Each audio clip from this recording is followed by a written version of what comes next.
Abra comigo a sua Bíblia no Evangelho segundo escreveu João, capítulo 2. Nós vamos ler a partir do versículo 1. No terceiro dia houve um casamento em Caná da Galileia. A mãe de Jesus estava ali. Jesus e seus discípulos também haviam sido convidados para o casamento. Tendo acabado o vinho, a mãe de Jesus lhe disse: "Eles não têm mais vinho." Respondeu Jesus: "Que temos nós em comum, mulher? A minha hora ainda não chegou." Sua mãe disse aos serviçais: "Façam tudo o que ele lhes mandar." Ali perto havia 6 potes de pedra do tipo usado pelos judeus para as purificações cerimoniais. Em cada pote cabia entre 80 a 120 litros. Disse Jesus aos serviçais: "Encham os potes com água." E os encheram até a borda. Então lhes disse: "Agora, levem um pouco do vinho ao encarregado da festa." Eles assim o fizeram. E o encarregado da festa provou a água que fora transformada em vinho, sem saber de onde este viera, embora o soubessem os serviçais que haviam tirado a água. Então chamou o noivo e disse: "Todos servem primeiro o melhor vinho, e depois que os convidados já beberam bastante, o vinho inferior é servido. Mas você guardou o melhor até agora." Este sinal miraculoso em Caná da Galileia foi o primeiro que Jesus realizou. Revelou assim a sua glória e os seus discípulos creram nele. A história desse casamento é uma história que vem se repetindo ao longo dos anos. E ao ouvir essa comparação, talvez você possa pensar: essa é a minha história. É a história de muitos de nós. Porque todos nós estamos nessa vida com um propósito: encontrar sentido, significado, sermos felizes, fazermos as pessoas felizes, termos harmonia, termos bons relacionamentos. Todos nós estamos nessa vida com a intenção de vivê-la da melhor forma possível. E então nós nos esforçamos. Nós tomamos consciência de que nós precisamos fazer alguma coisa e a gente começa a correr, preparar as coisas que nós precisamos para então viver bem essa vida. Da mesma forma, preparou-se aqueles noivos desse casamento. Muito provavelmente, quando eles perceberam que a data ia se aproximando, eles reuniram todos os seus recursos e compraram os mantimentos, as provisões, aquilo de que iriam precisar para aquela festa que duraria muitos dias. Os casamentos judeus dessa época às vezes chegavam a durar 7 dias. Outros até mais, dependendo das posses e da vontade daqueles que promoviam as festas. Mas tudo aquilo que eles conseguiram reunir, tudo aquilo que eles conseguiram fazer, não foi suficiente para atender às necessidades dos convidados. Os convidados beberam mais do que eles planejaram.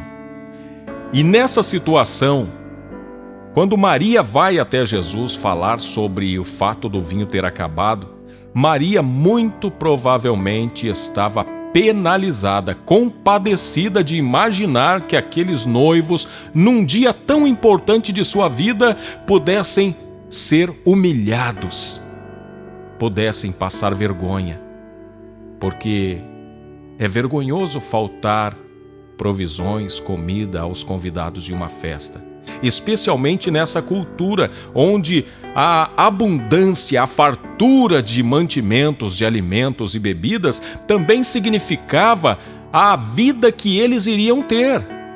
E eles não queriam olhar para a sua vida, para aquela vida matrimonial que estava começando e imaginar que seria uma vida de escassez, de miséria, de tristeza, porque o vinho também naquela época simbolizava a alegria. Mas a alegria tinha acabado.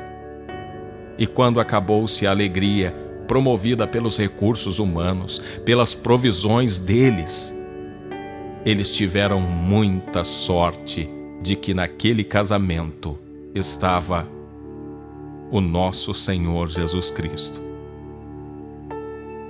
E Ele não desampara. Ele não deixa que nós caiamos em desprezo, em humilhação, a menos que isso seja necessário para que Ele possa nos fazer crescer, amadurecer, ganhar força, vigor e capacidade para enfrentar coisas ainda mais difíceis na vida. Mas Jesus não nos deixa passar vergonha à toa, humilhação sem necessidade. E então, quando Jesus recebe essa notícia de que a falta de recursos humanos daqueles noivos poderia colocá-los numa situação de vergonha, Jesus chama os serviçais e ordena que aquela água seja transformada em vinho. E Ele só fez isso porque Ele é aquele que criou o céu e a terra. É aquele que tem todo o poder. Nada do que foi feito se fez sem Ele. Ele tem capacidade e poder para transformar uma situação de amargura, de angústia, de tristeza, numa situação de alegria, de comemoração. E então Ele ordena que aquela água seja transformada em vinho. E a partir desse milagre, Ele deu início aos seus sinais. Muitos creram nele e se maravilharam daquilo que Ele havia operado. Olha, entre as pessoas que estão me ouvindo nesse momento, há muitas pessoas que até se esforçaram, fizeram a sua parte, correram atrás dos recursos para conseguir realização, satisfação, para ter um bom relacionamento, para criar bem os filhos, para ter bom emprego. Fizeram tudo que estava ao seu alcance, mas não foi o suficiente. Faltou e você está temendo a vergonha. Mas olha, você pode seguir o exemplo daqueles noivos. Aqueles noivos, eles tiveram uma situação em que eles tiveram a oportunidade de convidar Jesus para a festa de casamento deles. Talvez, quando convidaram Jesus, eles convidaram apenas porque era educado convidar os conhecidos. Ou quem sabe porque Jesus tenha sido um amigo, alguém com quem eles cruzaram. Ou quem sabe porque alguém mandou que eles convidassem. Não importa por que eles convidaram. O que importa é que eles convidaram. E quando Jesus é convidado a estar conosco na nossa vida, no nosso relacionamento, na nossa história, Ele não fica indiferente às nossas dores, às nossas crises, a tudo aquilo que nós possamos atravessar e que nos machuque, nos maltrate. Ele não pode ver isso. Então Ele se move. E quando Ele se move, Ele transforma a miséria em fartura. Ele transforma a dor em motivo de riso. Ele transforma a vergonha em honra. E Ele quer transformar a sua vida. Ele quer mudar a sua história. Ele quer dar um novo significado para você, para que então a sua boca possa se encher de riso. E é para isso que nós vamos orar nesse momento, nos colocando à disposição dEle, para que Ele opere nas nossas vidas.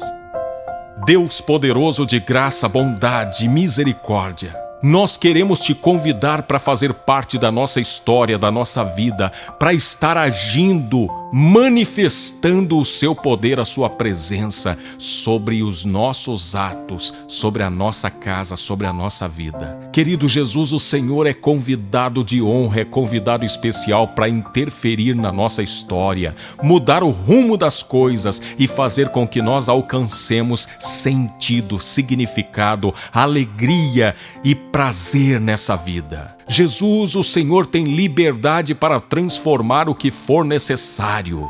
O Senhor pode fazer uma reviravolta se quiser, mas que o Senhor nos abençoe, que o Senhor faça com que a nossa vida tenha significado, com que nós possamos ser sarados, curados, libertos, transformados, para que nós possamos ter a alegria e ter uma vida abundante a partir da tua ação nos nossos corações, nas nossas vidas. Jesus, nós te pedimos, esteja conosco na nossa vida, na nossa casa, na nossa relação, no nosso casamento, esteja conosco no nosso trabalho, nos nossos planos, nos nossos sonhos. Tu és convidado especial.